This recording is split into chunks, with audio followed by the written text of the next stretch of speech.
Oh, there's one of those dishes. Oh, but it doesn't look quite as big as the ones in Appalachia. What do you think, Coyote? Do you think we're in Greenbank? Oh, let me check. Oh, no, I guess not. I guess we're a little far away yet. Well, come on. We got some hiking to do if we're going to see some great big dish things.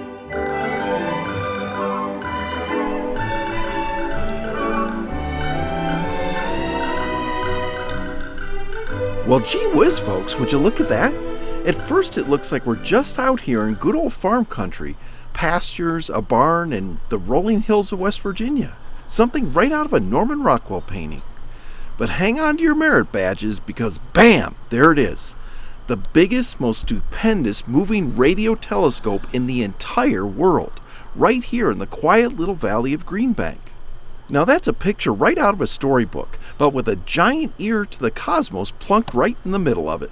And that's where we're headed today, fellow travelers, to find out how this quiet countryside became a world-class window to the stars.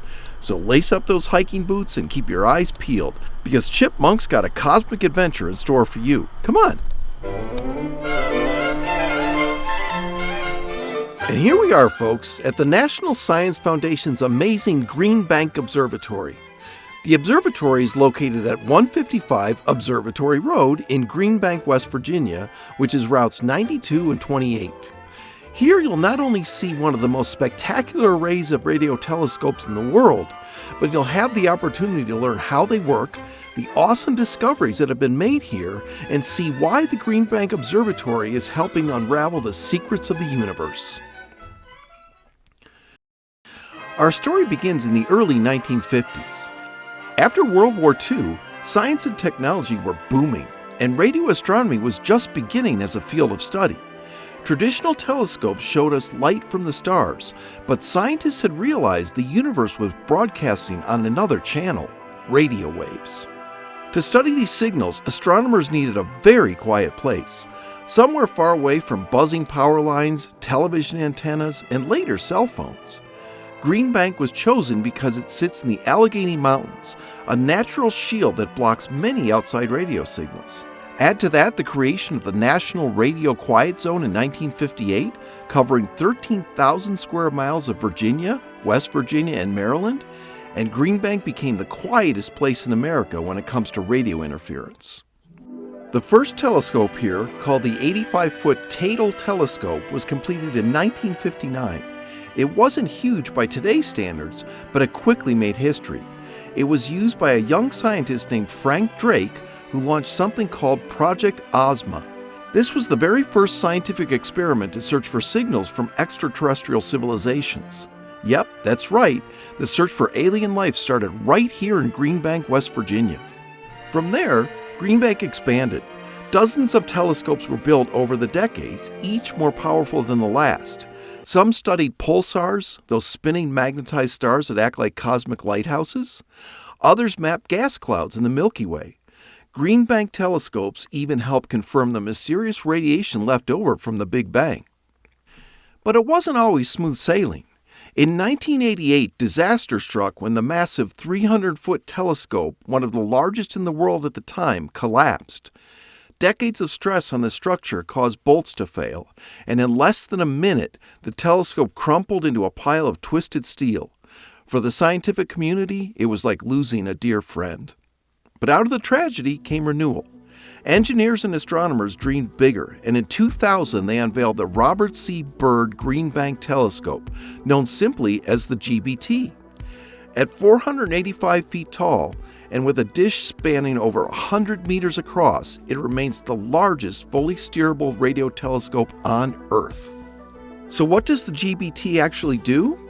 Imagine a giant ear pointed at the sky. It picks up radio waves, signals our eyes can't see but our technology can translate. These can come from hydrogen clouds that reveal the structure of galaxies, or from pulsars so precise they rival atomic clocks. One major project is using pulsars to detect gravitational waves, ripples in space-time first predicted by Albert Einstein.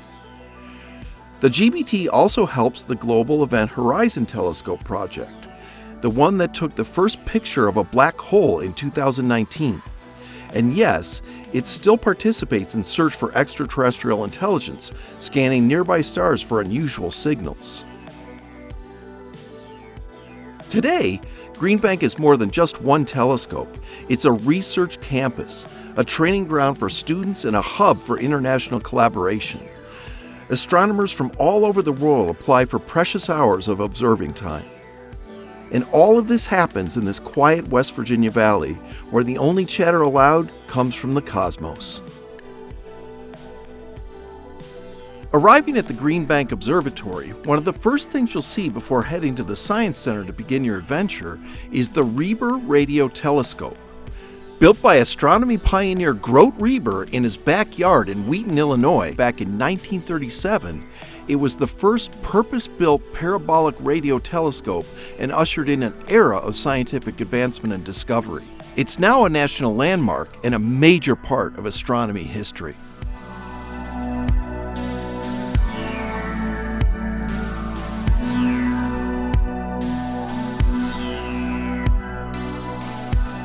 Now, the telescopes aren't the only thing to see when visiting the observatory. There's a fantastic science center with all kinds of exhibits that you can enjoy and learn all about what the observatory does. Upon entering, I headed straight to the exhibit hall as I was really anxious to see what this place is all about. You enter the exhibit hall through a cool tunnel that has a ceiling representing the night sky and our neighboring constellations.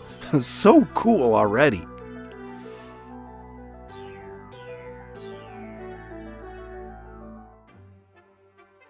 Entering the exhibit hall, you'll see a series of panels that explains the various type of light waves on the electromagnetic spectrum and how scientists measure them to research all kinds of amazing things. It's a great introduction which really helps you to understand what the telescopes outside are doing. The research center is wonderfully modern, and every exhibit is fascinating and so helpful in understanding how radio astronomy works. You'll see awesome displays with actual photographs from space that reveal how various telescopes around the world work and what their purpose is. And when it comes to interactive exhibits, the Greenbank Research Center really delivers. There are all kinds of hands-on exhibits that help you understand how light waves work and are measured. They really help make clear the complex concepts and give you a chance to learn by doing.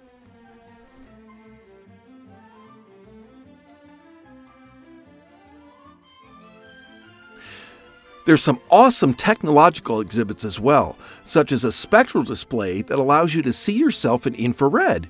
Wow, I hope blue is a good color. I hope. There's an awesome exhibit where you can learn how molecules broadcast radio frequencies, which is how scientists can determine things about the composition of distant planets and stars. And did you know that space smells? Well, I guess I never thought about it, but it makes perfect sense. And here at the Greenbank Research Center, you can get a whiff of just what space might smell like. If you're feeling brave, that is. Actually, it wasn't that bad. Not bad at all.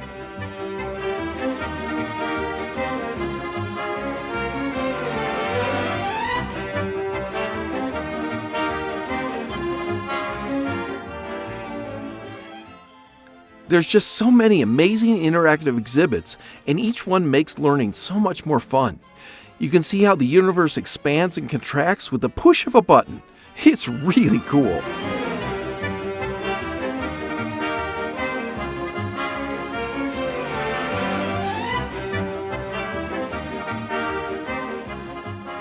But of all these exhibits, I have to say my absolute favorite was the awesome scale model of the Greenbank Telescope, or the GBT. But it's not just a model, it's a fully functional replica of the actual telescope, and you can rotate it just like the researchers and astronomers do.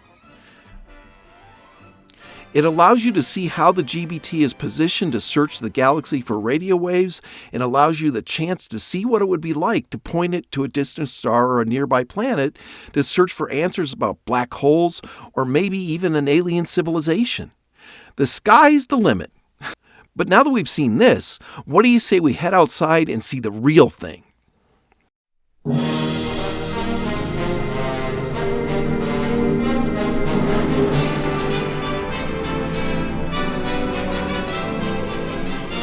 Directly behind the Research Center, you'll see a large outdoor deck, which is the GBT Observation Deck.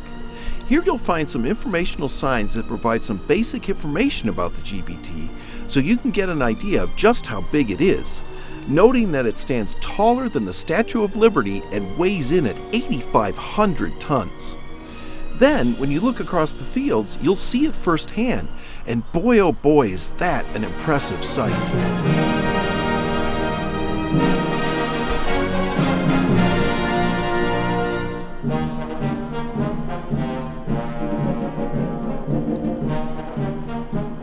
Heading to the back of the deck, you have an absolutely spectacular view of the GBT, as well as the other telescopes on the observatory grounds.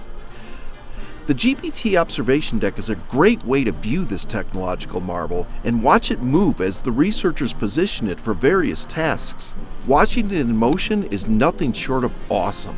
If you want to get a really impressive view, you can take a bus tour which will get you up close and provide a guided tour from knowledgeable Research Center guides.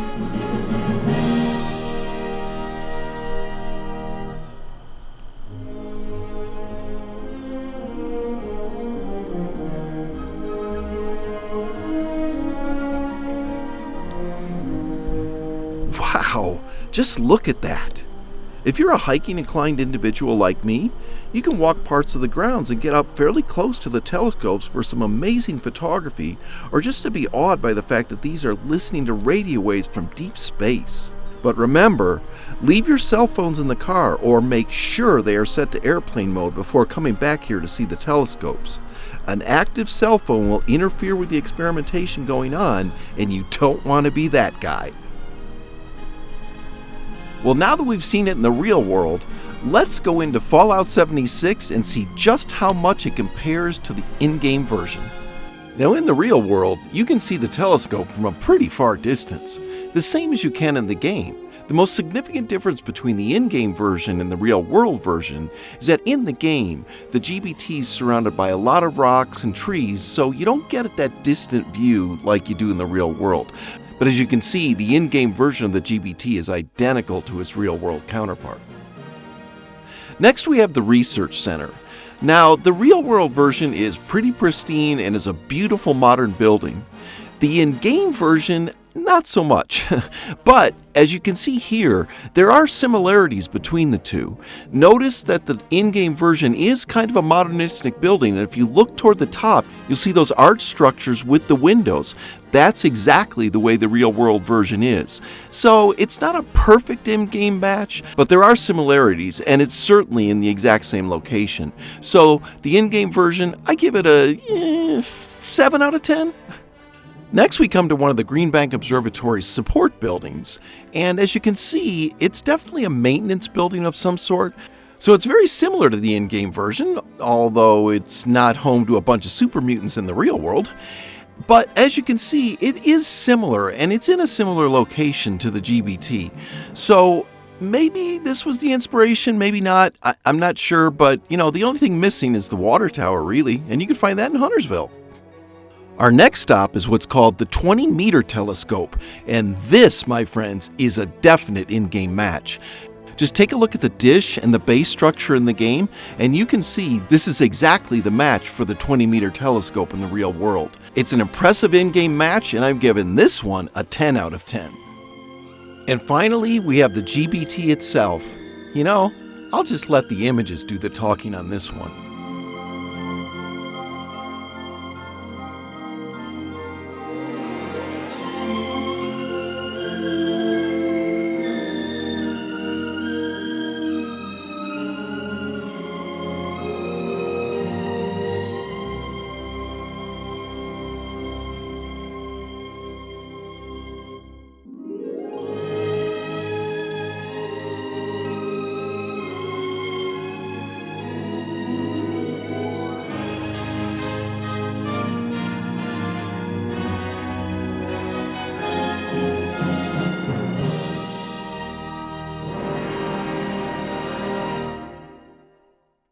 So what's missing in the game? A gift shop!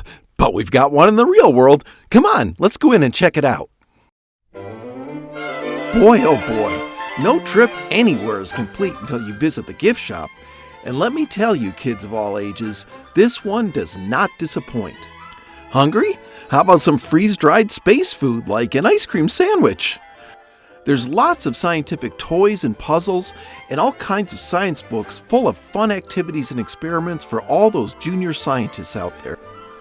There's a fantastic selection of mugs in all shapes and sizes.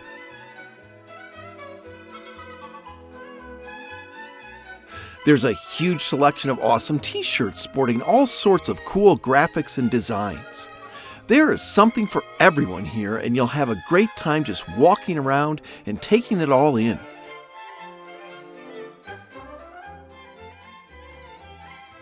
There's just so much to look at, and you're sure to find the perfect gift for your favorite astronomer. Hey, look, patches!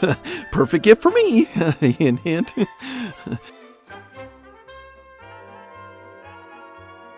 In the main lobby, you'll find a little cafe that serves some wonderful coffees and teas, perfect on a crisp fall day like today. They have pizza and chili dogs and soft pretzels and lots of snacks and trail mix, ideal for hiking back to the telescopes.